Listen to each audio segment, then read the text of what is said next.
She thought she was just background noise at the pack ball, unseen, unwanted, already written off as the girl no alpha would ever claim. That changes the second the fiercest alpha leader in the room stalks toward her, eyes blazing, and growls one impossible command: say you belong to me. What starts as a reckless lie to silence his rivals ignites a possessive claim, a dangerous protection, and a bond neither of them understands. Before the night ends, the outcast no one noticed becomes the one she-wolf the entire pack is suddenly watching, and the alpha refuses to let go. Before I go further, tell me in the comments where you're watching from, and if you're hooked already, a like and subscribe will keep these stories coming. Chapter 1: The Claim. Randella had perfected the art of becoming wallpaper. Tonight, pressed against the cool marble pillar near the refreshment table, she'd outdone herself. The grand hall of the Crescent Haven estate glittered with chandeliers that threw fractured light across silk gowns and tailored suits, across faces flushed with wine and possibility. The annual pack ball drew wolves from territories spanning 3 states, all gathered under the pretense of unity but really here for the oldest dance of all, finding mates, forging alliances, measuring power against power. She'd come because her father insisted, because absence would raise more questions than her presence, because sometimes being invisible required showing up to prove you could disappear in plain sight. Her dress was dove gray, carefully chosen to blend with shadows. Her hair fell loose around her shoulders, a curtain she could hide behind. She'd been here 2 hours and spoken to exactly 3 people, all of them servers asking if she wanted champagne. She'd declined each time. Alcohol made you memorable, made you loose, made you the kind of person people talked about the morning after, and Randella had built her survival on being forgettable. The music swelled, a quartet playing something classical and safe. Couples moved across the dance floor with practiced grace, their movements speaking the language of pack hierarchy as clearly as any howl. Alphas led with commanding pressure, their partners yielding with elegant submission. Betas circled the edges, their dances more equal but still bound by invisible rules. And then there were those like her, the unclaimed, the passed over, the ones who'd reached 23 without a mate bond snapping into place, without an alpha's interest, without even the mercy of being ordinary enough to blend into a middle rank. She was her father's only child, which should have meant something, but Thomas Gray held no particular status beyond being a competent tracker who'd never caused trouble and never risen above it. Her mother had died bringing her into the world, which some of the older wolves whispered was an omen, as if Randella had somehow consumed her mother's life force in utero, as if she was marked by death before she'd taken her first breath. She reached for a glass of water from the table, her fingers closing around cool crystal, when the energy in the room shifted. It wasn't a sound exactly, more like a change in air pressure, the way the atmosphere thickened before a summer storm. Conversations didn't stop but they stuttered, momentum bleeding out of them. Heads turned toward the entrance with a kind of synchronized awareness that only came from recognizing an apex predator entering the space. Randella didn't turn. She'd learned that looking made you visible, made you a participant instead of a witness. She kept her eyes on the water in her glass, watching the surface ripple slightly from some vibration she couldn't identify, maybe music, maybe footsteps, maybe just her own pulse making the world shake. "That's Silas Thorne," someone murmured nearby, the words carrying the particular blend of respect and fear reserved for wolves who commanded not through birthright alone, but through the kind of raw dominance that made even other alphas nervous. "Didn't think he'd actually come. The Thornwood pack usually sends a representative." The response was lower, harder to catch, but Randella heard enough to understand that Silas Thorne's presence was unexpected, significant, the kind of variable that changed equations. She risked a glance toward the entrance, just a flicker of movement, barely enough to register what she was seeing before she looked away. But that flicker burned itself into her retinas anyway. Tall, easily 6'3", with shoulders that filled his black suit jacket like a threat. Dark hair, darker eyes, a face that was handsome in the way cliffs were beautiful, all hard lines and sharp drops. He moved through the crowd and it parted, not dramatically, not with the obvious scrambling of fear, but with the fluid adjustment of wolves recognizing a higher-order predator and giving it room to hunt. Randella's fingers tightened on her glass. She didn't know why her body had reacted, why her wolf, usually so quiet it felt more like a ghost than a living thing inside her, had suddenly pressed against her skin with something that felt almost like interest. She forced herself to breathe slowly, to count the inhales, to focus on the mechanical process of not panicking. This was fine. He wasn't here for her. Nobody was ever here for her. She just needed to maintain her camouflage for another hour, maybe 2, and then she could slip out, drive home, and spend the rest of the weekend pretending this night had never happened. Well, well. The voice came from her left, male, familiar in the worst way. Randella Gray. Still playing furniture, I see. She didn't have to look to know it was Derek Vaughan, beta-ranked but with an alpha's ego and a particular talent for finding her when she least wanted to be found. He'd been 2 years ahead of her in school, had dated her briefly when she was 19 and stupid enough to think maybe someone seeing her was a good thing. That had lasted 6 weeks before he dumped her at a pack gathering, loudly enough that everyone heard, with commentary about how she was dead weight and not worth the effort. She'd stopped attending pack functions for a year after that. Coming back had required every scrap of courage she possessed, and even now, for years later, the sight of him made her stomach clench with remembered humiliation. Derek. She kept her voice neutral, kept her eyes on her water glass, kept every part of herself locked down tight. If she gave him nothing, maybe he'd get bored and leave. He didn't leave. He moved closer instead, bringing with him the scent of expensive cologne and the sharper undertone of wolf, of testosterone, of a man who'd had enough to drink that his judgment was impaired but not enough to make him sloppy.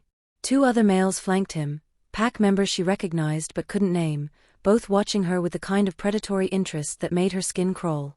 You know what I was just telling Cameron and Jace here? Derek continued, his voice pitched to Carrie, loud enough that nearby conversations faltered. I was telling them about that summer you and I were together. Remember that, Della? When you were so eager to please, so desperate for someone to finally want you. The nickname hit like a slap. He'd called her that when they were dating, back when she'd thought it was affectionate. Now it just sounded like mockery. That was a long time ago, she said quietly, hating how small her voice sounded, hating that he could still do this to her, still make her feel like she was 19 and foolish and fundamentally unwanted. Not that long, Derek said, grinning now, sensing weakness the way wolves always did. I remember you were so grateful. Like a puppy.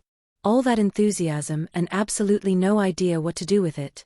I tried to teach you, but honestly, some she-wolves just don't have it in them, you know? No fire. No passion. Just, there. Cameron laughed, the sound ugly. Jace's eyes had gone calculating, measuring her the way you'd measure prey. Randella's throat felt tight. The pillar was solid behind her back, but it also meant she was cornered, trapped between marble and malice. Other wolves were watching now, some with sympathy, most with the detached curiosity of spectators watching a dominance display that didn't involve them. No one would intervene. That wasn't how pack dynamics worked. If she couldn't handle a beta's taunting, she deserved whatever came next. I should go, she managed, trying to slide sideways, trying to find an escape route that didn't involve pushing past them. Derek shifted, blocking her path. Come on, don't be like that. We're just reminiscing. Tell them, Della. Tell them about that time in the back of my car when you, that's enough. The voice came from behind Derek, deep and cold enough to make frost seem warm. All 3 males froze, their bodies locking into stillness with a kind of instant obedience that bypassed conscious thought. Randella's heart stopped, then started again too fast, rabbit-quick against her ribs. She knew that voice. She'd heard it exactly once, years ago at some interpack meeting, had felt its weight even then. Silas Thorne. The males turned slowly, carefully, the way you turned when you weren't sure if you were about to be attacked. Silas stood 3 feet away, hands in his pockets, his expression utterly neutral. He looked relaxed. He looked like he could explode into violence without changing his breathing rate. The 2 states existed simultaneously, a quantum uncertainty that made Randella's wolf press harder against her skin, torn between the urge to submit and the equally powerful urge to run. Alpha Thorne, Derek said, and his voice had changed, had taken on the careful deference of someone who just realized they'd been making noise in a library. We were just, I know what you were doing, Silas interrupted, and his eyes hadn't left Randella's face. She couldn't look away. His gaze pinned her like a butterfly to cork, held her captive with a kind of intensity that made her feel dissected, examined, seen in ways she'd spent years trying to avoid. You were disrespecting a she-wolf at a formal gathering. You were making her uncomfortable. You were behaving like children who never learned pack law. His attention shifted to Derek, and Randella felt the loss of it like sudden warmth withdrawn. What's your name? Derek swallowed hard enough to be visible. Derek Vaughan, Alpha. Of the Crescent Haven pack. I meant no disrespect. And yet disrespect is what you delivered. Silas's voice hadn't risen. It didn't need to. Command saturated every syllable, the weight of a wolf who'd been born alpha and had proven it every day since. Apologize to her. Now. Derek's jaw worked. For a second Randella thought he might refuse, might let his pride override his survival instinct. Then he turned to her, his eyes hard with resentment. I apologize if I offended you. The if made it meaningless, but Randella nodded anyway, just wanting this to end, wanting to disappear into the floor or the walls or anywhere that wasn't here, wasn't the center of attention, wasn't being watched by what felt like the entire ballroom. Not accepted, Silas said flatly. Derek's head whipped back toward him. What? Her nod means nothing when she's clearly terrified. Your apology was insincere. Try again, and this time consider whether your pride is worth your place in this pack. The threat was implicit but clear. Silas Thorne commanded the Thornwood Pack, one of the largest and most powerful in the region. He had the authority to challenge Derek's alpha, to demand consequences, to make Derek's life extremely difficult. Derek knew it. Everyone watching knew it. I apologize, Derek said again, and this time his voice shook slightly, fear bleeding through arrogance. For my words and my behavior. I was wrong. It won't happen again. The words hung in the air for 3 long seconds. Then Silas nodded once. Leave. Derek and his friends left. Fast. Not running but close to it, their retreat watched by dozens of eyes. Silence expanded into the space they'd vacated, thick and uncomfortable. Randella pressed harder against the pillar, wishing it would swallow her. This was worse. This was so much worse than Derek's taunting. Now everyone was looking at her, wondering who she was, why an alpha like Silas Thorne had intervened, what connection she had to him. She had no connection. She was nobody. This was a mistake, a misplaced chivalry that would haunt her for months, maybe years. Thank you, she whispered, still not quite able to look at him directly. You can go now. I'm fine. You're not fine, Silas said, and he was closer suddenly, had moved while she wasn't watching. You're shaking. She was. She hadn't noticed, but now she felt it, tremors running through her hands, her legs, everything inside her vibrating at a frequency that felt like it might tear her apart. Adrenaline, fear, the aftermath of confrontation. Her body's way of telling her she wasn't built for this kind of attention. I just need a minute, she managed. Please. You've done enough.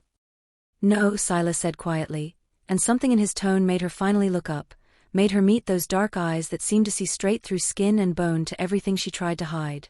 I haven't. They'll come back. Maybe not tonight, but soon. You embarrassed Vaughn. He'll want to restore his pride. And there are others here watching, calculating whether you're weak enough to be sport. Her stomach dropped. She knew he was right.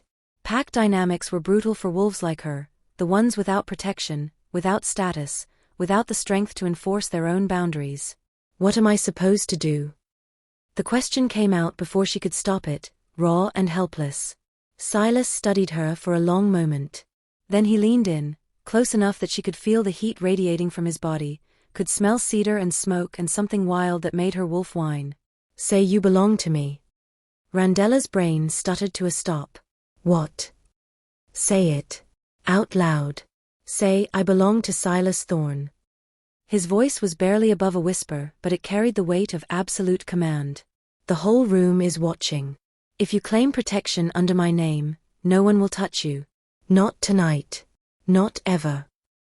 I can't, why would you? The words tangled on her tongue, too many questions, not enough air. Because you need protection and I'm offering it, Silas said simply. Because watching wolves like Vaughn prey on those weaker than them offends me. Because you're about 30 seconds from a panic attack and this will stop it. He paused, and something shifted in his expression, something almost soft. Because you deserve better than being someone's joke. The sincerity in that last statement broke something in her chest. She should refuse. This was insane.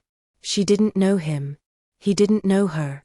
This would create obligations, expectations, complications she couldn't begin to unravel. But he was right about the panic attack. She could feel it building, black spots at the edges of her vision, her lungs refusing to fill properly.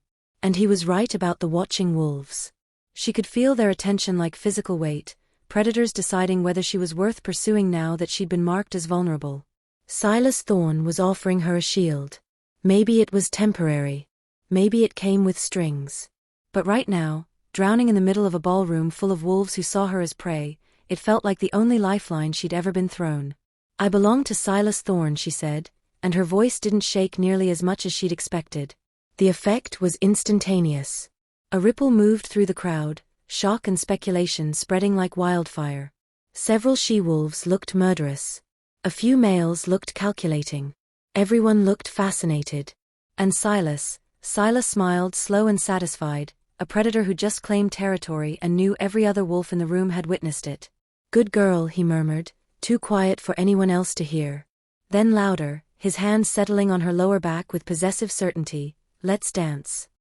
Chapter 2, The Dance.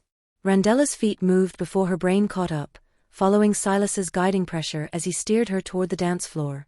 Every step felt surreal, like she'd slipped sideways into someone else's life, someone who belonged in the center of attention instead of hiding from it. The crowd parted for them the same way it had parted for him earlier, that fluid acknowledgement of dominance, but now she was part of the equation, tucked against his side like she had every right to be there. Her heart hammered so hard she was certain he could feel it, certain everyone could hear it, a frantic percussion that drowned out the quartet's elegant strings. His hand on her lower back burned through the thin fabric of her dress, each finger a point of heat that branded her skin. She'd never been touched like this, with such casual possession, such absolute certainty. Derek had touched her like she might break or disappoint him. Her father barely touched her at all, their relationship built on polite distance and mutual discomfort. But Silas touched her like she was already his, like her body understood something her mind was still scrambling to process. They reached the dance floor and he turned her smoothly, his other hand capturing hers, pulling her into the proper frame for a waltz. She went rigid, panic spiking fresh and sharp. "I don't know how to dance," she whispered urgently, desperately. "Not like this. Not in front of everyone. I'll mess up, I'll step on you, I'll make you look." "Breathe," Silas commanded, and his voice cut through her spiral like a knife through fog. "You don't need to know how to dance. You just need to follow. Can you do that?" She nodded, not trusting her voice. His eyes held hers, dark and unreadable, giving her nowhere to hide, forcing her to stay present instead of disappearing into her usual panic. "Then follow," he said, and began to move. The first step nearly broke her. Her body wanted to resist, wanted to freeze, wanted to do anything except surrender control to someone else. But his lead was undeniable, a pressure that guided without forcing, commanded without demanding. Her feet found the rhythm despite herself, 1 2 3, 1 2 3, the basic box step she remembered from mandatory pack education classes years ago. She'd hated those classes, hated being partnered with males who made it clear they'd drawn the short straw, hated the instructor's impatient corrections. But the muscle memory was still there, buried under layers of avoidance, and now it surfaced like something dredged up from deep water. "There," Silas murmured, approval warming his tone. "You're doing fine." She wasn't doing fine. She was barely functional, her entire being focused on not tripping, not embarrassing him, not proving to everyone watching that she was exactly as worthless as they'd always assumed.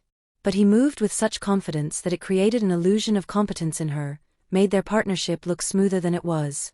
Or maybe she was actually dancing. Maybe his certainty was contagious, bleeding into her through the points where their bodies connected. They swept past other couples, and Randella caught glimpses of faces in her peripheral vision. Shock. Envy. Calculation. A blonde she-wolf in crimson silk stared at them with such naked hatred that Randella flinched. "Don't," Silas said quietly. "Don't look at them. Look at me." She dragged her gaze back to his face, that landscape of sharp angles and harder edges, trying to find something safe to focus on. His eyes were easier than she'd expected, deep brown, almost black, but with flecks of amber that caught the chandelier light. "Why are you doing this?" The question escaped before she could stop it. "You don't know me. I'm nobody. This is going to cause problems for you." "You're Randella Gray," he said, spinning her gently, giving her time to adjust before continuing the movement. "Your father is Thomas Gray, tracker for Crescent Haven. Your mother was Elizabeth Chun, she-wolf of the Riverbend Pack, died in childbirth. You attended Crescent Haven Academy until you were 18, graduated with honors despite missing significant amounts of school. You haven't attended a pack function in 4 years until tonight. You drive a 10-year-old sedan that needs new tires. You work at the Meadowbrook Library 3 days a week and spend the rest of your time alone. He delivered the information without inflection, simple facts strung together, but each one hit her like a physical blow. How do you, her voice cracked. How do you know all that? I make it my business to know about wolves in neighboring packs, Silas said. Especially ones who interest me. I don't interest anyone. The words came out bitter, sharp with years of evidence. I'm wallpaper. I'm furniture. I'm the girl people forget is in the room. His hand tightened on hers, just for a second, a pulse of pressure. You're the girl who's been hiding, he corrected. There's a difference. Wallpaper can't choose to be noticed. You actively work to be invisible. Which means you're capable of being seen. You just don't want to be. The accuracy of that assessment made her throat close. She'd spent so long perfecting her camouflage that she'd almost forgotten it was a choice, a defense mechanism, a way of surviving in a world that had taught her early that visibility meant pain. I still don't understand why you care, she managed. They were moving past the edge of the dance floor now, near the tall windows that overlooked the estate's gardens. Moonlight spilled through the glass, silver and cold, making the room feel both intimate and exposed. Maybe I'm tired of watching wolves like Vaughn tear down anyone who can't fight back, Silas said. Maybe I think pack law exists for a reason, and that reason includes protecting our own, even the ones who don't have anyone standing behind them. Maybe, he stopped, and for the first time since approaching her, he looked uncertain, like he was deciding whether to continue. Maybe what? Randella prompted, curiosity overriding fear. Maybe I recognized something in you, he said quietly. Something I see every time I look in the mirror. The weight of being unwanted in the place you're supposed to belong. She stumbled, actually missed a step, and would have fallen if his arms hadn't tightened around her, catching her against his chest. They stopped moving, standing frozen in the middle of the dance floor while other couples swirled around them. She could feel his heartbeat through his jacket, steady and strong, nothing like her own erratic rhythm. You're an alpha, she whispered. Everyone wants you. That's how it works. Everyone wants what I represent, Silas corrected, slowly resuming the dance, gentler now, more careful. Power. Protection. The ability to claim resources and territory. They want the wolf, the rank, the bloodline. But me? The person inside all that dominance? Most wolves find me too intense, too controlling, too unwilling to compromise on pack law. They want the benefits of my strength without the reality of my personality. Which means they don't actually want me at all. They want a version of me that doesn't exist. The vulnerability in that admission struck her like lightning. She'd never considered that powerful wolves could be lonely, that having every material advantage might still leave you isolated in the ways that mattered. That's why you intervened, she realized. Not just because Vaughn was being cruel. Because you understood what it feels like to be on the outside. Perhaps, Silas acknowledged. Or perhaps I just don't tolerate disrespect at formal gatherings. Does the motivation matter if the outcome is the same? It matters to me, Randella said, surprising herself with the firmness in her voice. Because if you're only doing this out of some noble obligation, then it's going to end the second we leave this ballroom. But if you actually understand, if you actually see what it's like to be, she stopped, unable to finish, afraid she was revealing too much, crossing some invisible line from grateful to presumptuous. To be what? Silas prompted, his voice soft enough that it felt like a secret shared between them despite the dozens of wolves within earshot. To be tolerated but not wanted, she finished quietly. To be the person everyone forgets to invite. To know that your absence would be more comfortable for everyone than your presence. His expression shifted, something fierce and almost angry flickering behind his eyes. If that's how your pack treats you, then your pack is failing its most basic duty. It's not, she started to defend them automatically, the way she'd always defended Crescent Haven when outsiders criticized it, pack loyalty running deeper than logic. They're not cruel. They just don't know what to do with me. I don't fit anywhere. I'm not weak enough to need protection, not strong enough to contribute meaningfully, not connected enough to matter. I'm just there. Extra. Optional. Stop. The single word carried enough command that her mouth snapped shut. Stop diminishing yourself. You graduated with honors. You maintained employment despite your pack clearly not supporting you. You survived 4 years of isolation and still found the courage to come here tonight. Those aren't the accomplishments of someone optional. She wanted to argue, wanted to list all the ways she'd failed, all the evidence that proved she was exactly as forgettable as she claimed. But his conviction was immovable, a wall she couldn't breach with self-deprecation. You really believe that, she said instead, wonder creeping into her voice. I do, Silas confirmed. Which is why I meant what I said. You belong to me now. Under my protection. Anyone who disrespects you disrespects me. Anyone who threatens you makes an enemy of the Thornwood Pack. That's not a temporary arrangement, Randella. That's a claim. Do you understand what that means? Her mind raced, trying to parse the implications. Pack law regarding claims was complicated, especially between wolves from different territories. If an alpha claimed protection over someone outside their pack, it created obligations on both sides. She would be expected to show loyalty to him, to represent his interests, to behave in ways that reflected well on his authority. And he would be responsible for her safety, her reputation, her well-being. It wasn't quite a mate bond, but it was close enough that some wolves would assume they were either involved or heading that direction. People are going to think we're together, she said carefully. Like together. They're going to assume you've chosen me as a potential mate. Let them assume, Silas said, unbothered.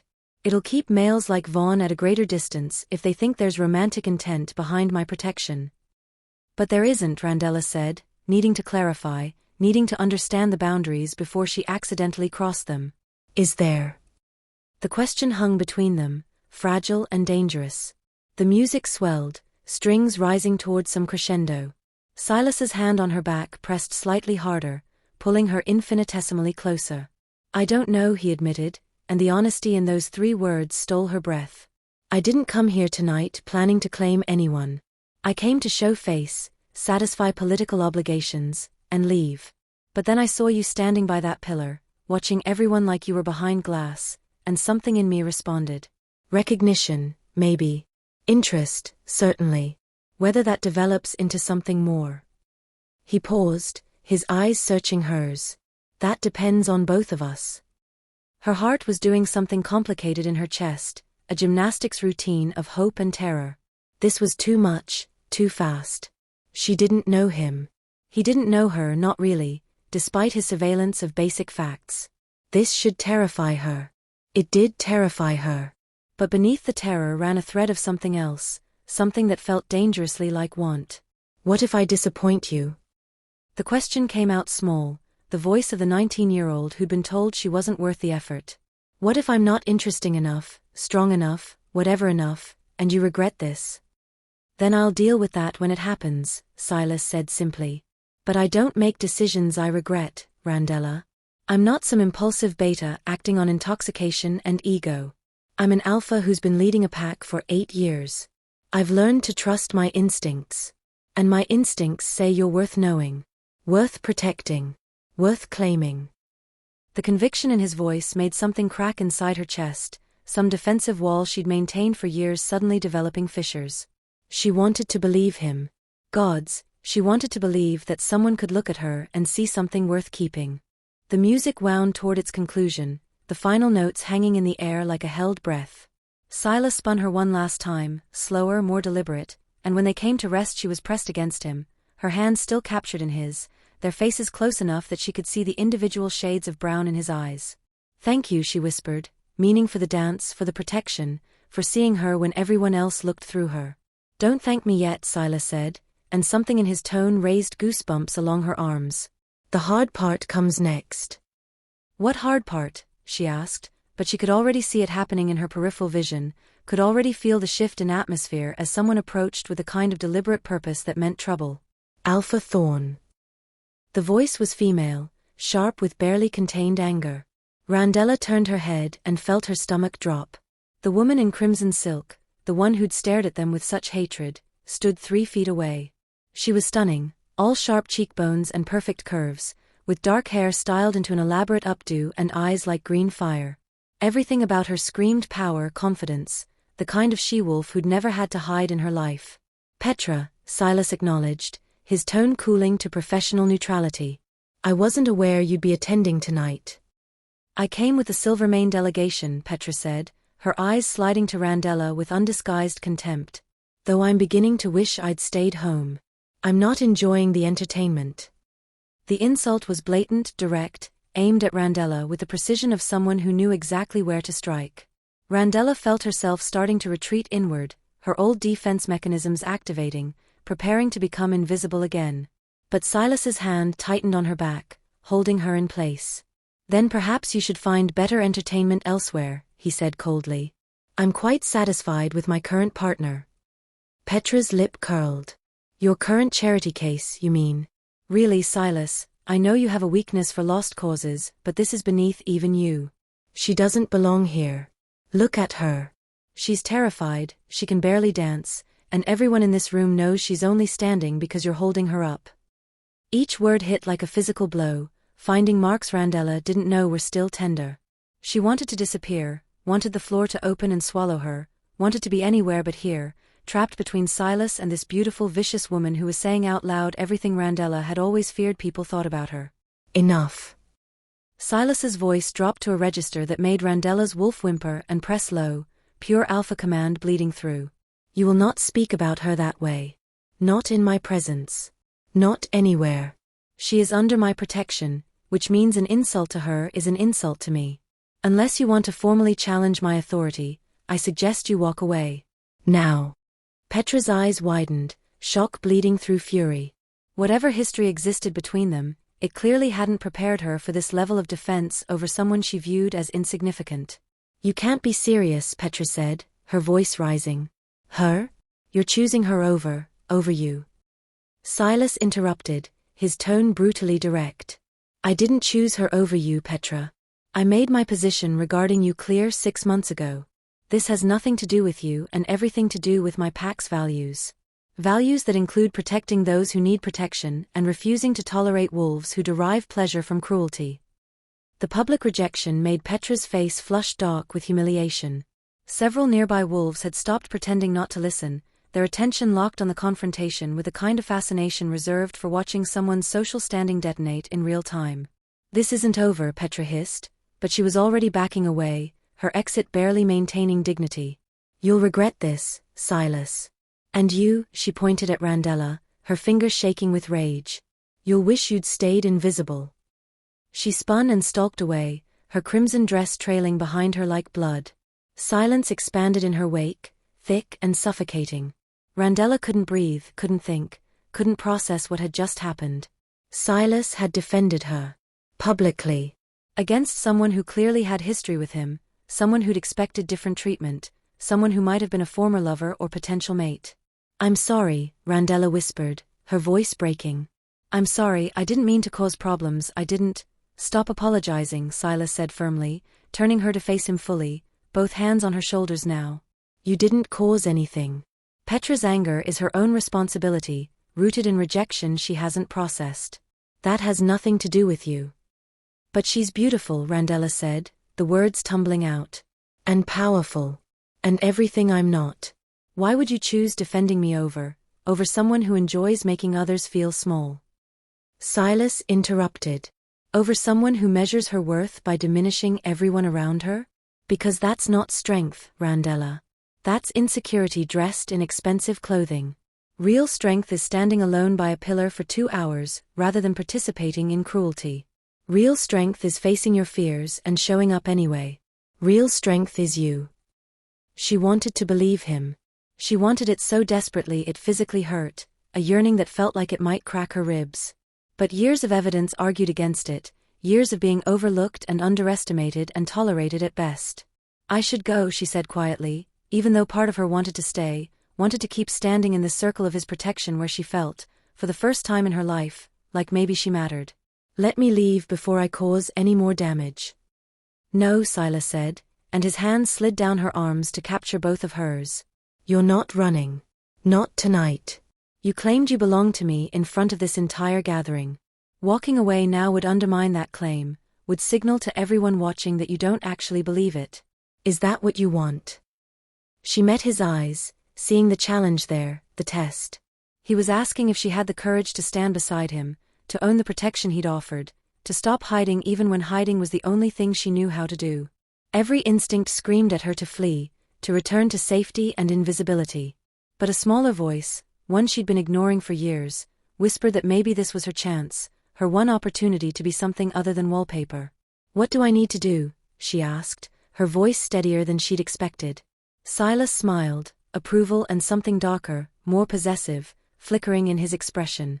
"Stay by my side for the rest of the evening. Let everyone see that you're not afraid. That you belong exactly where you're standing." It sounded simple. It felt impossible. But Randella found herself nodding, found herself squaring her shoulders, found herself deciding that maybe, just maybe, she was tired of being invisible. "Okay," she said, and felt something shift inside her, some fundamental change in how she held herself. "I'll stay." "Good," Silas murmured, and drew her hand through his arm, anchoring her against his side. "Then let's make sure everyone remembers this night." Chapter 3: The Fracture. The rest of the evening passed in a blur of faces and introductions, each interaction feeling like a test Randella wasn't sure she was passing.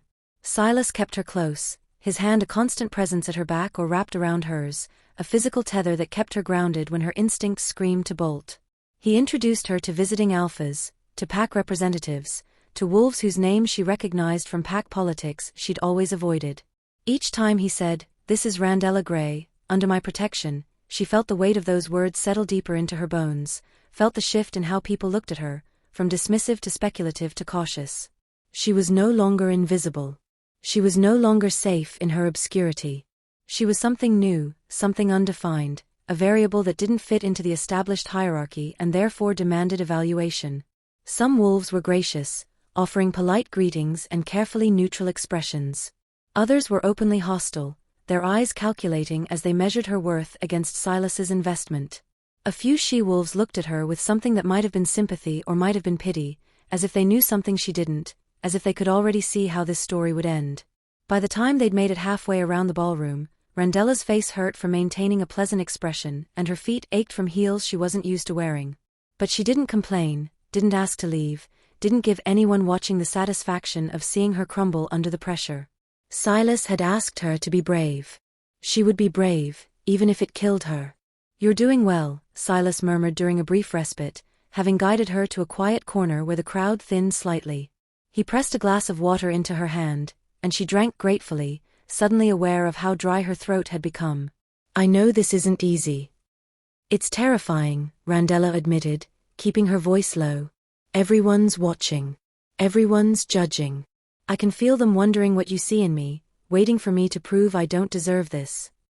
"Let them wonder," Silas said. "Their opinions don't change reality. You're under my protection because I chose to extend it. That's the only fact that matters." "But what if," she stopped, biting back the question, but he raised an eyebrow, prompting her to continue. "What if I can't live up to whatever this is? What if I embarrass you?" "Then you embarrass me," Silas said simply. "I'm an adult. I can handle consequences. But I don't think that's going to happen, Randella. You're far more resilient than you give yourself credit for." Before she could respond, a male voice interrupted from behind them. "Alpha Thorn. I was hoping to have a word." Randella turned to find a man in his late 50s approaching, his expression serious beneath silver-streaked hair. He moved with the careful authority of someone high-ranked, and the wolves around them gave him space, deference clear in their body language. Silas's hand tightened fractionally on Randella's waist, a warning or reassurance, she couldn't tell which. "Alpha Castellan," Silas greeted neutrally. "I didn't realize you were attending tonight." "Last-minute decision," Castellan said, his pale blue eyes flicking to Randella briefly before returning to Silas. "I heard some interesting rumors and wanted to see for myself. May I speak with you privately?" "Anything you need to say can be said in front of Randella," Silas replied, his tone brooking no argument. "She's under my protection. That makes her privy to pack business that concerns her." Castellan's expression tightened, displeasure flickering across his features before smoothing into careful neutrality. "Very well. I wanted to discuss the implications of your claim tonight. You've essentially extended Thornwood protection over a wolf from another pack, without consulting that pack's leadership or following proper diplomatic channels. Some might see that as overstepping boundaries, potentially even as an act of territorial aggression. The words were delivered calmly, almost conversationally, but Randella heard the threat underneath. Her stomach dropped. She hadn't considered the political ramifications, hadn't thought about how Silas's protection might be interpreted by other pack leaders. She'd been so focused on her own survival that she'd missed the bigger picture. Some might see it that way, Silas agreed, his voice cooling. Those who look for reasons to take offense generally find them. But pack law is clear. An alpha may extend protection to any wolf who requests it, regardless of pack affiliation, provided that protection doesn't conflict with existing claims or bonds. Randella had no mate, no alpha protection, and was being actively harassed at a formal gathering where all packs are supposed to be safe. I acted within my rights. Technically, yes, Castellan conceded. But you've created a complicated situation. Her father is Crescent Haven. Her loyalty should lie there. Yet you've claimed her in a way that supersedes pack hierarchy. That puts her alpha, Richard Moss, in an awkward position. He either accepts your claim and looks weak, or challenges it and risks conflict with Thornwood. Neither option is particularly appealing. Randella's chest constricted. She'd never meant to cause political problems, never imagined her existence could create tension between packs. This was exactly what she'd always feared, that her presence would cause damage, would make things worse for everyone around her. If Alpha Moss has concerns, he knows how to reach me, Silas said, his tone hardening. We can discuss this through proper channels. But I won't apologize for protecting a she-wolf who needed protection, and I won't rescind my claim because it makes other alphas uncomfortable.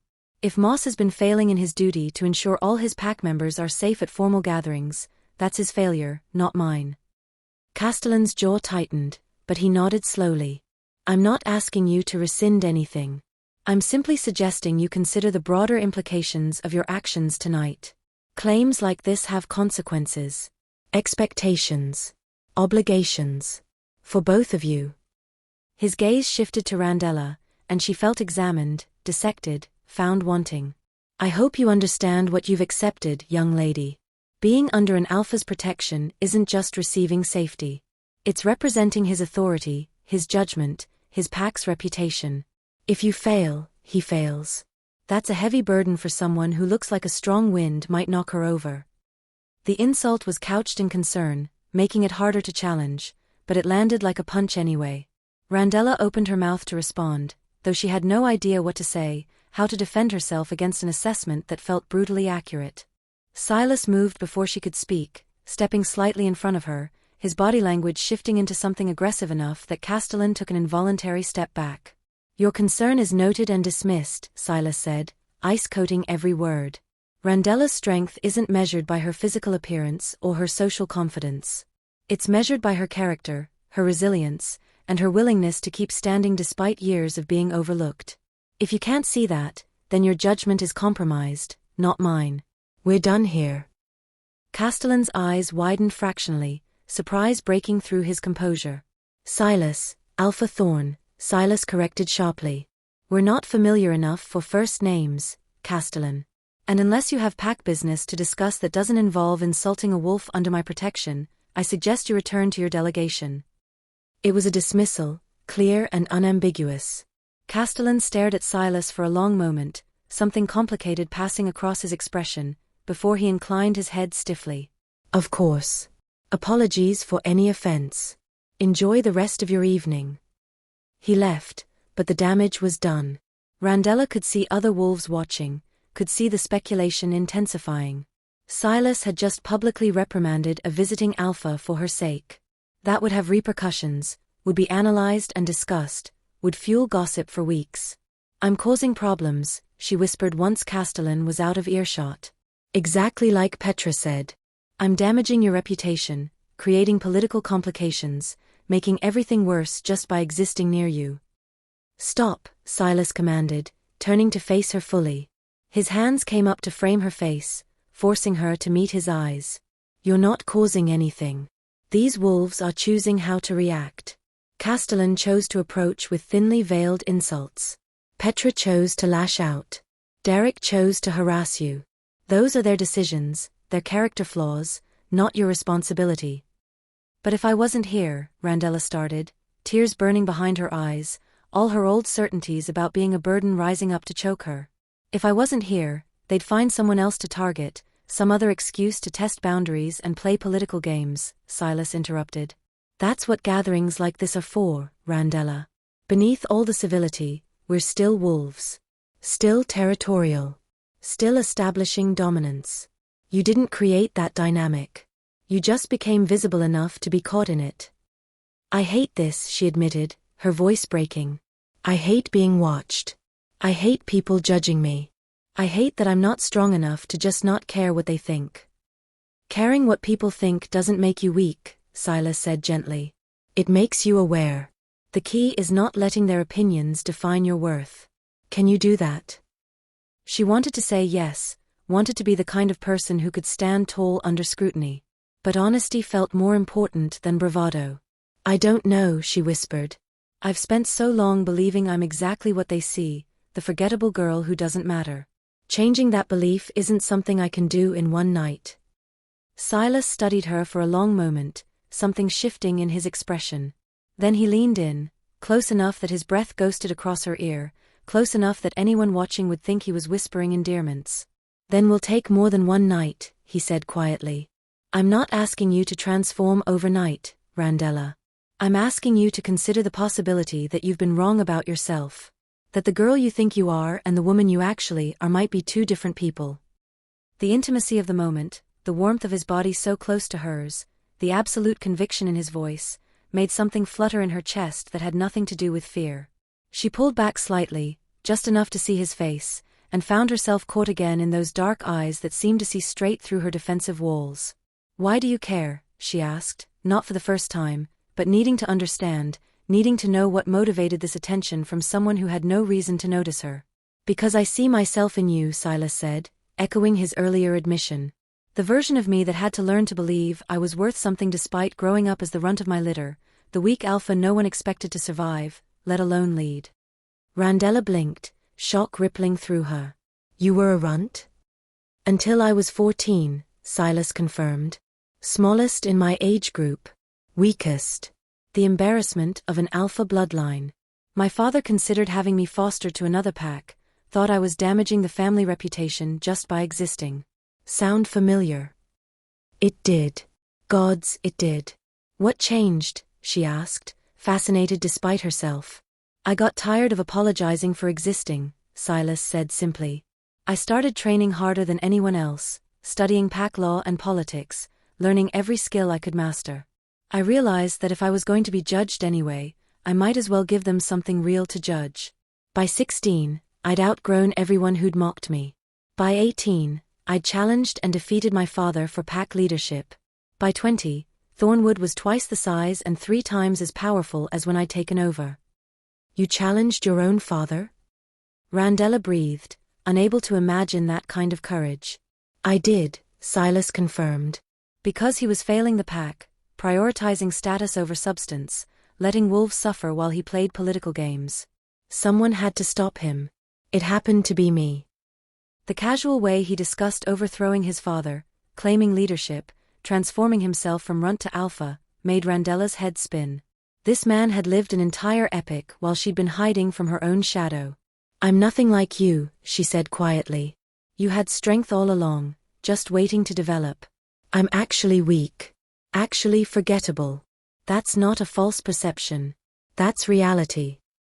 Is it? Silas challenged.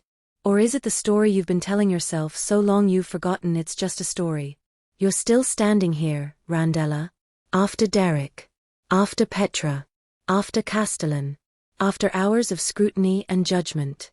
You haven't run. You haven't broken. That's not weakness.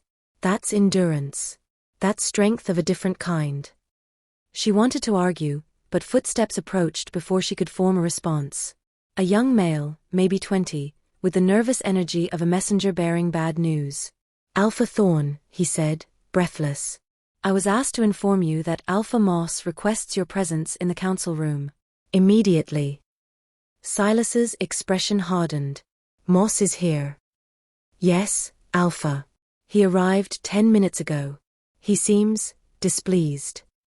Of course he did. Randella's pack leader, finally making an appearance, undoubtedly having heard about Silas's claim and wanting to address it. This was it. The moment where pack politics would override whatever fragile protection she'd been offered. Alpha Moss would remind Silas that Randella belonged to Crescent Haven, would pressure him to rescind his claim, would smooth over any diplomatic complications at her expense. It was what she'd expected all along. She just foolishly allowed herself. "Tell Alpha Moss I'll be there shortly," Silas said to the messenger, who nodded and hurried off. Then to Randella, "Come with me." "What?" She stared at him.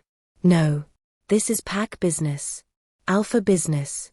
"I shouldn't, you're the subject of the discussion," Silas interrupted. "Which means you have every right to be present."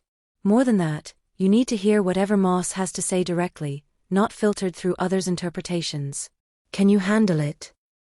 Could she handle facing her pack's alpha, the male who'd overseen her life from a distance for 23 years, who'd never intervened when she was struggling, who'd probably be relieved to have her become someone else's problem? Everything in her screamed to refuse, to wait outside like a good submissive wolf while the alphas decided her fate. But that was the old Randella thinking, the girl who accepted being treated as an afterthought. If she was going to try being someone different, even for one night, she needed to start making different choices. "I can handle it," she said, hoping it was true. Silas smiled, fierce and approving, and captured her hand. "Then let's go face your alpha." The walk to the council room felt like a march to execution. Other wolves watched them pass, whispers following in their wake like ripples. Randella kept her spine straight, her chin up, her hands steady in Silas's despite the tremors trying to work their way through her limbs.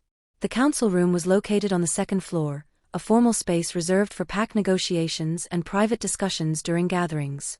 The door stood open, revealing a long table surrounded by high-backed chairs. 3 people waited inside. Alpha Richard Moss sat at the head of the table, his broad frame filling the chair with casual dominance. He was in his mid-40s, still powerfully built, with graying brown hair and the kind of weathered face that came from decades of leadership. He'd always been fair, in Randella's limited interactions with him, but distant, treating her like any other low-ranking pack member, neither cruel nor particularly interested. Standing beside him was his beta, Jennifer Torres, a sharp-eyed woman who served as his second. And sitting across from them, looking smug and vindicated, was Derek Vaughn. Randella's stomach clenched. Of course Derek was here. Of course he'd gone running to the alpha the moment Silas had embarrassed him, spinning the story to make himself the victim, positioning himself as the wronged party in need of justice. "Alpha Moss," Silas greeted coolly, not bothering with additional pleasantries. "You requested my presence." "I did," Moss confirmed, his eyes moving between Silas and Randella with an expression that was hard to read. "It seems we have a situation that requires discussion. Please sit." Silas pulled out a chair for Randella, waiting until she was seated before taking the chair beside her. The positioning was deliberate, showing unified front, equal partnership instead of alpha and subordinate. "It would be noted. It would mean something." "Beta Vaughn has brought a complaint to my attention," Moss began, his tone carefully neutral. "He claims that you, Alpha Thorn, interfered in an internal pack matter, publicly humiliated him, and made threats against his standing within Crescent Haven. He's requesting that I formally challenge your actions and demand an apology." Silas leaned back in his chair, utterly relaxed. "Is that the story he told?" "That's what happened," Derek interjected, his voice tight with barely controlled anger. "You had no right to interfere. Randella is Crescent Haven pack. Whatever happens between us is pack business. You overstepped and now you're trying to. I'm going to stop you there," Silas interrupted, his voice dropping to that dangerous register that made Randella's wolf press low. "Because I want to be very clear about what actually happened. You, Beta Vaughn, were publicly harassing a she-wolf at a formal gathering where all packs are supposed to be safe. You made sexually explicit comments about your past relationship. You blocked her escape route. You made her visibly uncomfortable and frightened. Those are the facts, yes." Derek's jaw worked. "I was just talking." "If she was uncomfortable, that's her problem. She's too sensitive." "She was terrified," Silas corrected flatly. "And you knew it. You enjoyed it." "That's not pack business, Vaughn. That's predatory behavior." "And when I intervened and demanded an apology, you gave a half-hearted excuse that you then tried to retract." So I made clear that your behavior was unacceptable and told you to leave. Where exactly is the overreach? You threatened my position in the pack, Derek insisted. You implied you could have me punished or removed. That's not your authority. That's Alpha Moss's decision. I said that disrespecting a wolf under my protection makes you my enemy, Silas clarified. And that anyone who becomes my enemy should expect consequences. That's not a threat against your pack standing. That's a statement of fact about mine. If you choose to continue harassing Randella, you make yourself my problem. And trust me, Vaughn, you don't want to be my problem. The room was silent for 3 long heartbeats. Then Alpha Moss sighed heavily. Is this accurate, Randella? Derek was harassing you? You felt threatened. All eyes turned to her. This was it. The moment where she could tell the truth and confirm Silas's account, cementing Derek's humiliation and earning his eternal enmity. Or she could minimize it, smooth it over, be the good pack member who didn't cause trouble.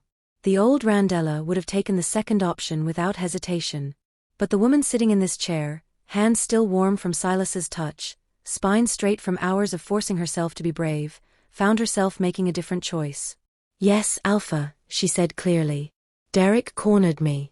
He made explicit comments about our past relationship. He blocked my path when I tried to leave. I was frightened. Alpha Thorn intervened when no one else did. The truth hung in the air like smoke. Derek's face flushed dark with rage and humiliation. Beta Torres's expression shifted to disgust.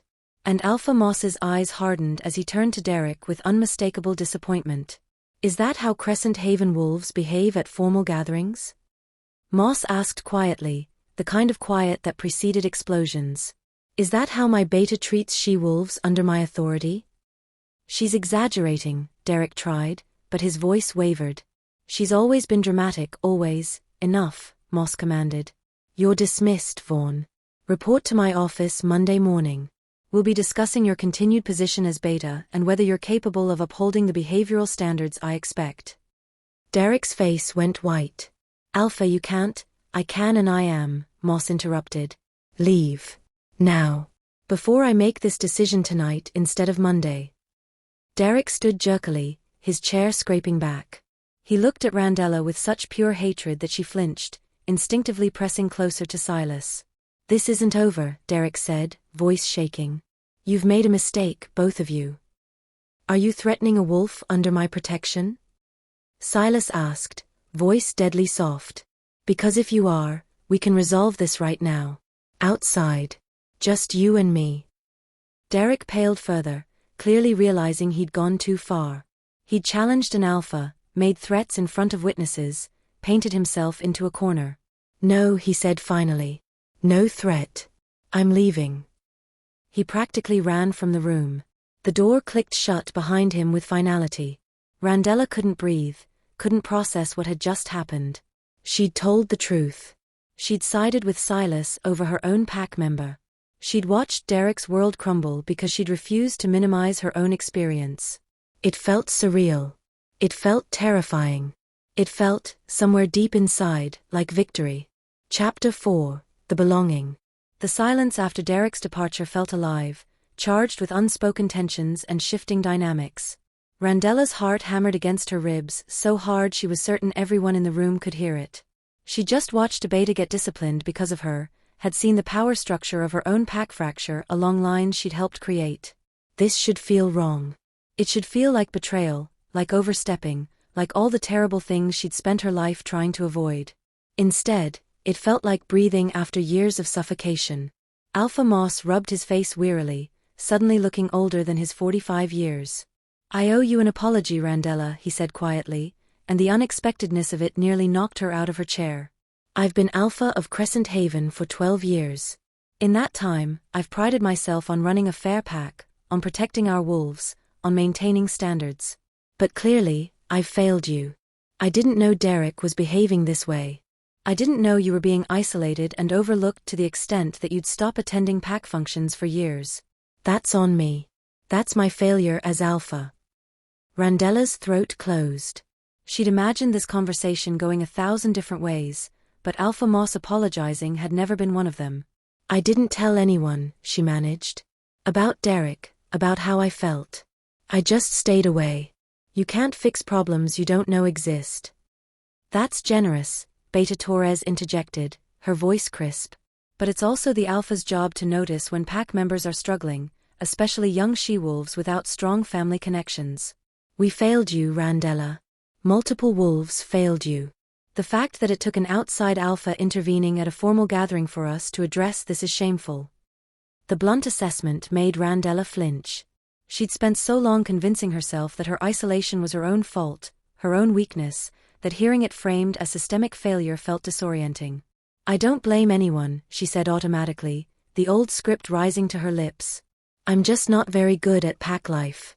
I'm too quiet, too awkward. I don't fit in. That's not anyone's fault but mine. Stop, Silas said sharply from beside her, his hand finding hers under the table. Stop accepting responsibility for other wolves' choices. Derek chose to harass you. Your pack chose to overlook you. Those are their failures, not yours. Alpha Thorn is correct, Moss agreed, surprising her again. You've been conditioned to blame yourself, Randella. I recognize that pattern because I've seen it before in wolves who've been systematically excluded. It's easier to believe you're the problem than to accept that the community that's supposed to protect you has let you down. He paused, his expression growing more serious. Which brings us to the current situation. Alpha Thorn has extended formal protection over you. That's his right under pack law, but it creates complications. You're still technically Crescent Haven pack. You work in our territory, your father lives here, your entire life is here. But you've accepted another alpha's claim. That puts you in a liminal space between two packs. Randella's stomach dropped. She'd been so focused on surviving the evening that she hadn't thought through the long-term implications. What did it mean to be under Silas's protection while still living in Crescent Haven territory? Where did her loyalty lie? What were the expectations? What are you proposing? Silas asked, his tone carefully neutral but his hand tightening fractionally around Randella's. I'm proposing we formalize the situation, Moss said. Make it clear and legal so there's no ambiguity. Randella remains Crescent Haven pack for territorial and residential purposes, but she's under Thornwood protection, which means any threats against her are treated as threats against both packs. It's unusual, but not unprecedented. There are historical examples of cross-pack protection arrangements. And what does Randella want? Silas asked, turning to look at her directly. Because I'm not agreeing to anything she hasn't consented to. This affects her life more than anyone's. All eyes turned to her again, and Randella felt the weight of the decision pressing down like atmosphere. This was it.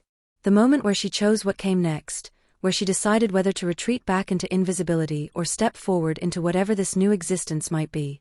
Her mind raced through options, through possibilities, through fears. Staying in Crescent Haven without Silas's protection meant returning to exactly what she'd had before tonight: loneliness, isolation, being forgettable. It meant Derek's resentment, meant other wolves seeing her as fair game for harassment, meant years more of hiding by pillars and avoiding eye contact. But accepting Silas's protection came with expectations she didn't fully understand, obligations she might not be capable of meeting, the possibility of disappointing someone who'd invested significant social capital in defending her. I don't know what I want, she admitted quietly, honesty feeling safer than pretending certainty.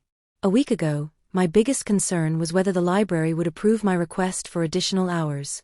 Now I'm sitting in a council room while alphas discuss my status like I'm a treaty negotiation. It's overwhelming. Then let's simplify it, Silas said, shifting his chair slightly to face her more fully. Forget pack politics for a moment. Forget what anyone else wants or expects. What do you want, Randella? Not what you think you should want. Not what's easiest. What does your gut tell you? She closed her eyes, trying to quiet the noise of fear and obligation and years of conditioning. What did she actually want? The answer came surprisingly quickly, surprisingly clearly, rising from somewhere deeper than conscious thought. She wanted to stop being afraid. She wanted to stop apologizing for existing. She wanted to believe that maybe, possibly, she could be worth something to someone. She wanted the version of herself she'd glimpsed tonight, the woman who'd told the truth even when it was hard, who'd stood beside Silas while Petra attacked, who'd endured hours of scrutiny without breaking. I want to try, she said, opening her eyes to meet Silas's gaze. I want to accept your protection and see if maybe I can be someone different than the person I've been. I want to stop hiding. I don't know if I can do it. I don't know if I'll be good at it. But I want to try. Something fierce and possessive flashed through Silas's expression, there and gone so quickly she almost missed it. Then that's what we'll do, he said simply. Moss, draw up whatever paperwork makes this legal and clear. Randella accepts Thornwood protection while maintaining Crescent Haven residency. Anyone who has a problem with that arrangement can take it up with me directly. Moss nodded slowly. I'll have the documents prepared by end of week. Randella, you'll need to sign them, as will your father since you're still technically under his household. Is that acceptable? Her father. Randella's breath caught. She hadn't thought about Thomas Gray, hadn't considered how he'd react to this development.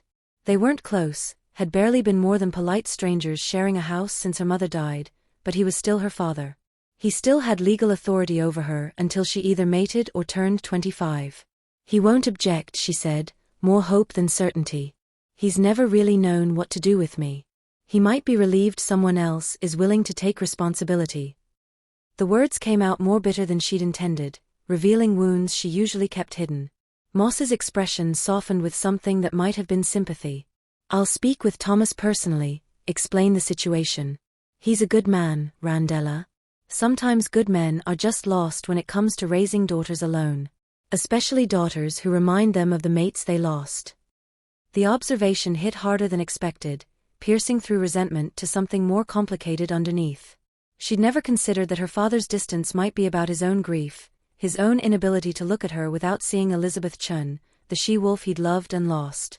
It didn't excuse his neglect, but it contextualized it, made it less about Randella's fundamental unworthiness and more about his own damage. Thank you, Alpha, she said quietly, for handling this. For caring enough to notice something was wrong. Thank you for being brave enough to speak up, Moss replied. Even if it took an outside Alpha to give you the courage.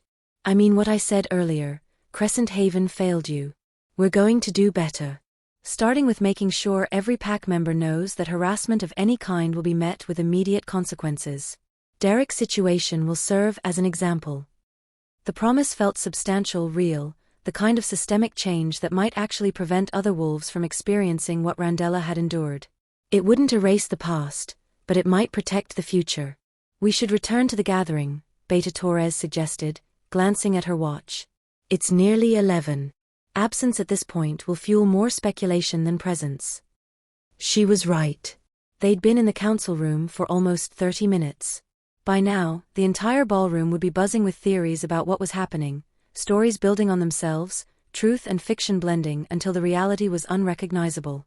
Silas stood, pulling Randella to her feet with gentle insistence. Ready to face the masses again? He asked, a hint of dry humor in his tone. No, Randella admitted. But I don't think I'll ever feel ready. So we might as well go now. They left the council room together, Moss and Torres remaining behind to discuss implementation details.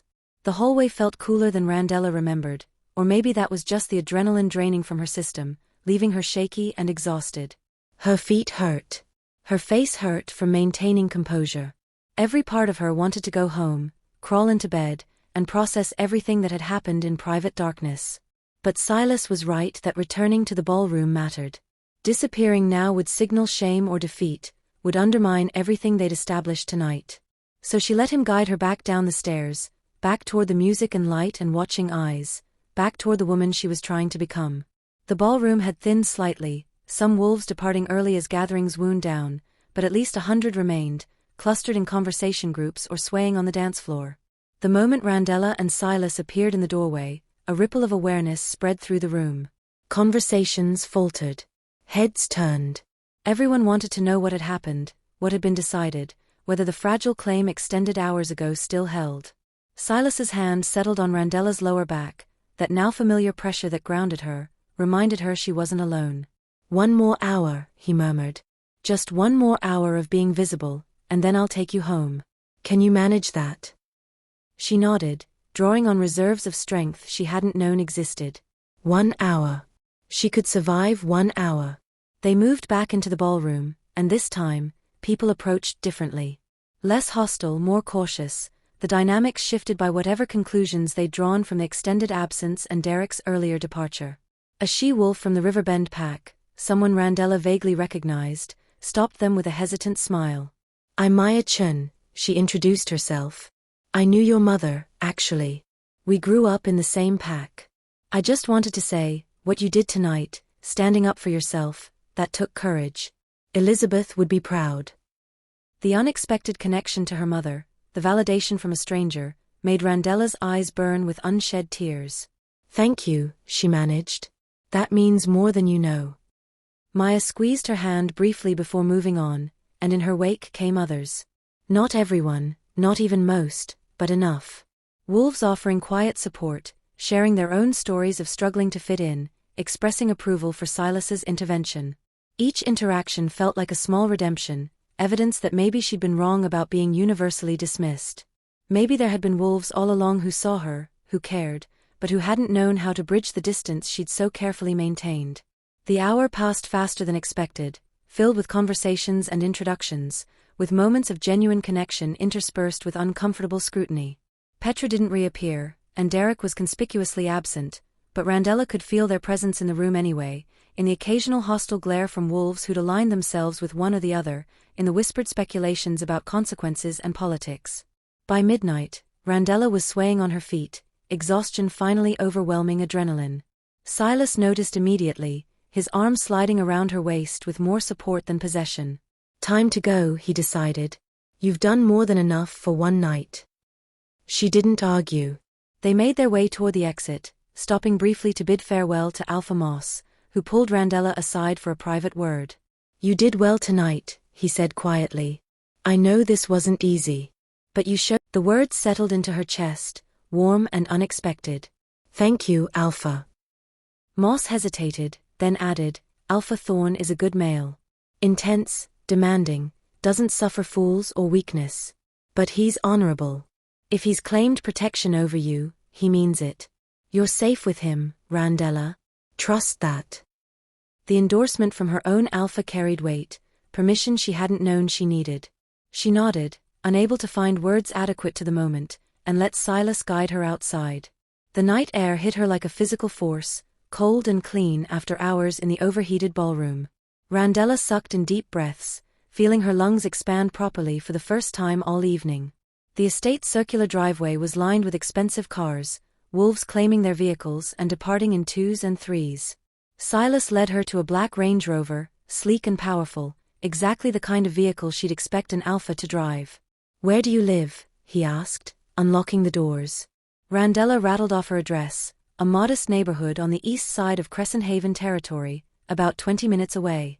Silas entered it into his GPS and pulled out of the driveway, the powerful engine purring beneath them. Silence filled the vehicle, but it wasn't uncomfortable. It felt like the aftermath of battle, both of them too tired for conversation, too overwhelmed by everything that had happened to process it in real time. Randella leaned her head against the window, watching the familiar streets pass in darkness, trying to reconcile the person she'd been this morning with whoever she was now.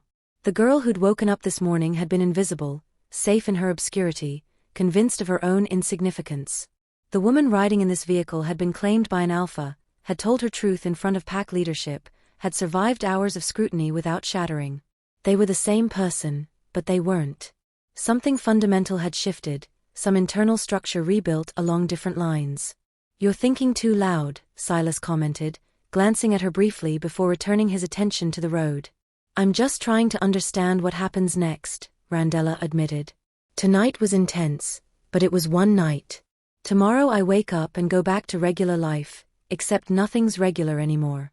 I have an Alpha's protection, but I don't know what that means day to day." "Do I call you? Do you call me? Are there rules? Expectations? I'm completely lost." Silas was quiet for a long moment, navigating a turn before responding.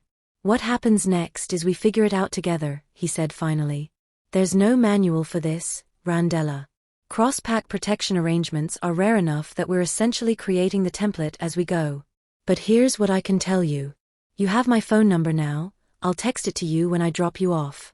You can reach out whenever you need anything. Help, advice, just someone to talk to. I'll check in regularly, maybe a few times a week initially, make sure you're safe and no one's giving you trouble. That sounds like a lot of work for you, Randella said quietly. Babysitting a wolf who can't take care of herself. It sounds like building a relationship, Silas corrected firmly. Which requires effort from both of us, but isn't babysitting. You're not helpless, Randella. You're learning to exist without camouflage. That's different. And yes, I'll be there while you learn, the same way someone was there for me when I was transforming from runt to alpha. We don't grow in isolation. We grow through connection. The matter-of-fact way he discussed connection, growth, relationship, made her chest ache with something too complicated to name. What if I disappoint you? The question had been hovering in her throat all night, and now, in the privacy of the vehicle, she finally let it out. What if I can't be whatever you think I am? What if the woman you saw tonight was just adrenaline and fear, and the real me is exactly as boring and forgettable as everyone's always thought? Silas pulled into her neighborhood, tree-lined streets giving way to modest single-family homes. He found her address easily, parking in front of a small ranch-style house with peeling paint and an overgrown lawn. Her father's truck sat in the driveway, meaning Thomas was home, probably asleep, completely unaware of the seismic shifts in his daughter's life. Silas turned off the engine and shifted in his seat to face her directly. The woman I saw tonight is the real you, he said, intensity radiating from every word. Maybe she's a version you haven't fully inhabited yet, maybe she's still developing, but she's real. She's not some temporary performance created by circumstances. She's who you are when you stop hiding. How can you know that? Randella challenged, needing to understand his certainty. Because I've spent 8 years reading wolves, Silas said. Leading a pack means constantly assessing character, determining who people truly are beneath their presentations. And you, Randella Gray, are fundamentally honest. You couldn't sustain a false self even if you tried. Everything you did tonight came from someplace genuine inside you.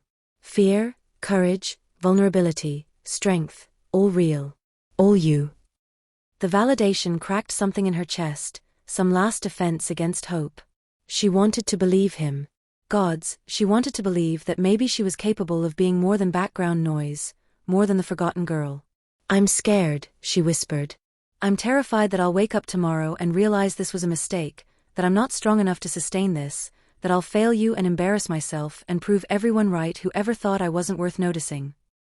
Then you'll fail, Silas said simply. And you'll get back up. And you'll try again. That's how growth works, Randella.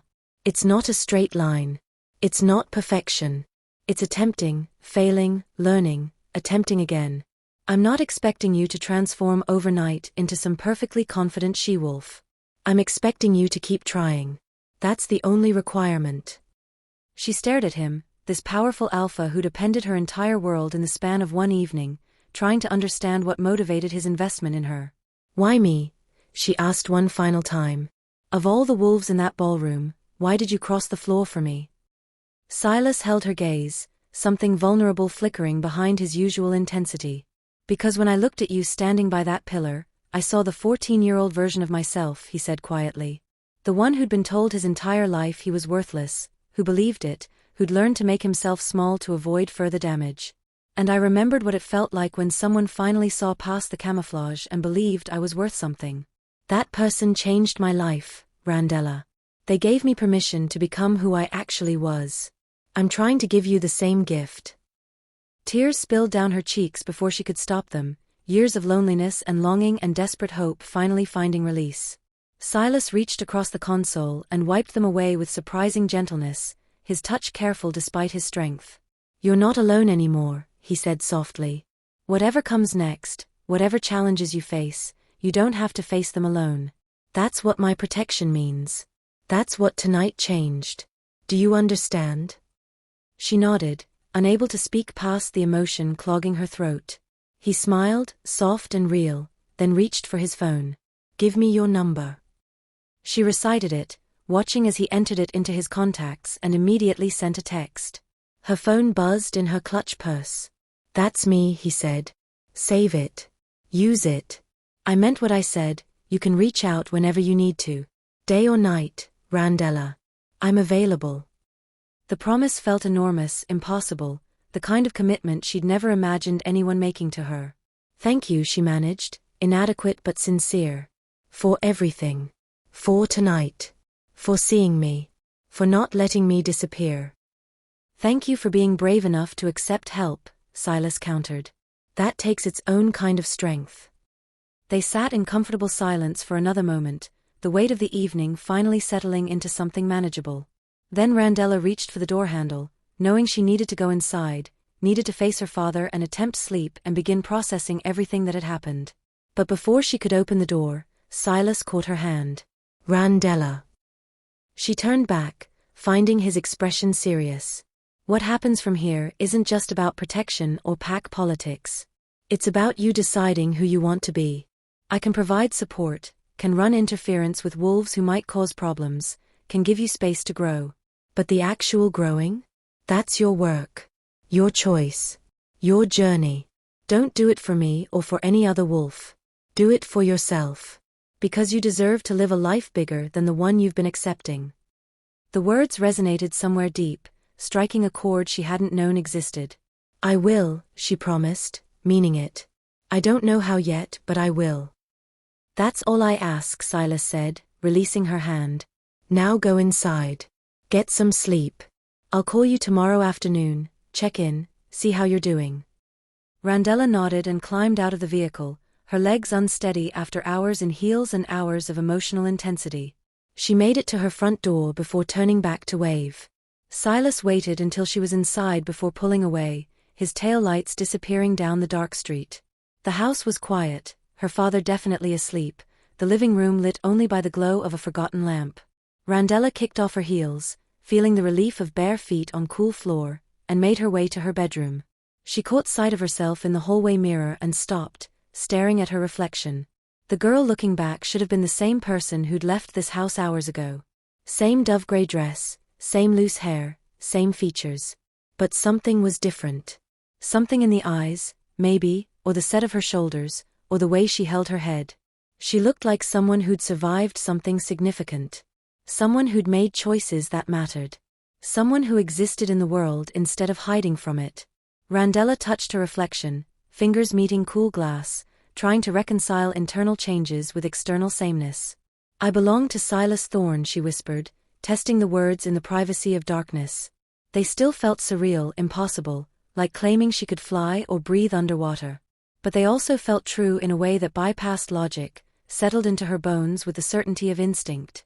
She'd said those words in front of 100 witnesses. She'd accepted protection from the fiercest alpha in the region. She'd stood beside him while wolves watched and judged. She'd told her truth when lying would have been easier. She'd survived. And tomorrow, she'd wake up and do it again.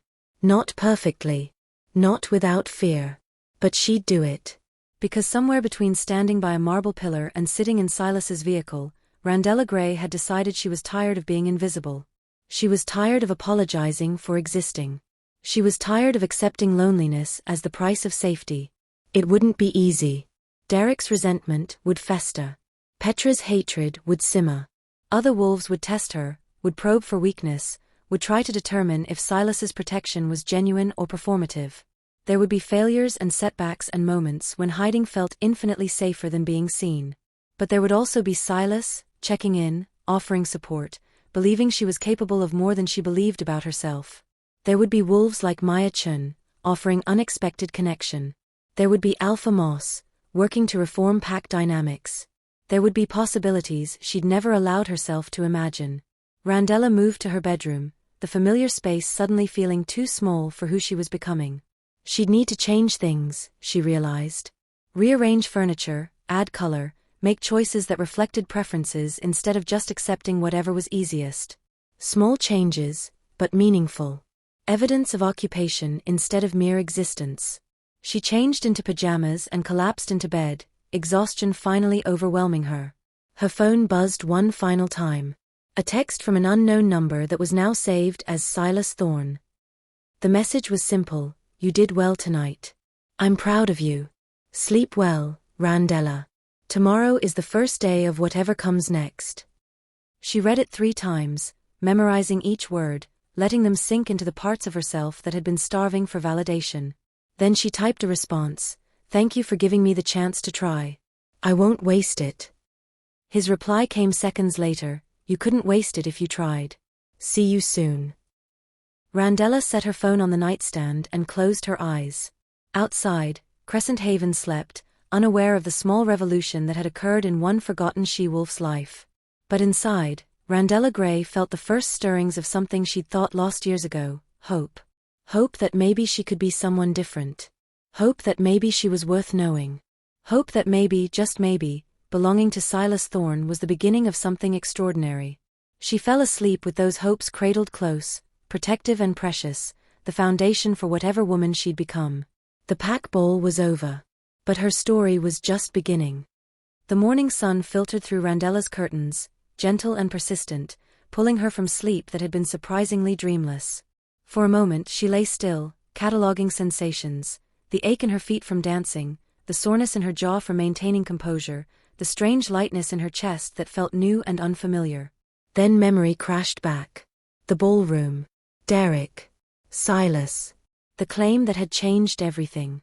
She grabbed her phone, half expecting to find that the texts from last night had been imaginary, some wishful fabrication her lonely brain had constructed. But they were real. Silas's number saved in her contacts. His messages promising support and connection and belief in her potential. Randella sat up slowly, her body protesting the movement, and looked around her bedroom with new eyes. The same cream walls she'd stared at for years. The same sparse furniture. The same complete lack of personality, as if the room's occupant had been afraid to claim space with preferences or choices. "Not anymore," she whispered to the empty room. Whatever came next, challenges, failures, growth, she'd face it as someone visible. Someone who mattered. Someone who belonged, not just to Silas Thorne, but to herself. She rose and moved to the window, pulling back the curtains to let in full light. Outside, Crescent Haven looked exactly the same as always. But Randella Gray, looking out at it, was different. And that difference, fragile as new growth but rooted in courage, was enough. For now, it was enough. Thanks for listening till the end. If you enjoyed this story, tap like, hit subscribe, and don't stop here, there's another story waiting for you. Just click the video on your screen to keep going.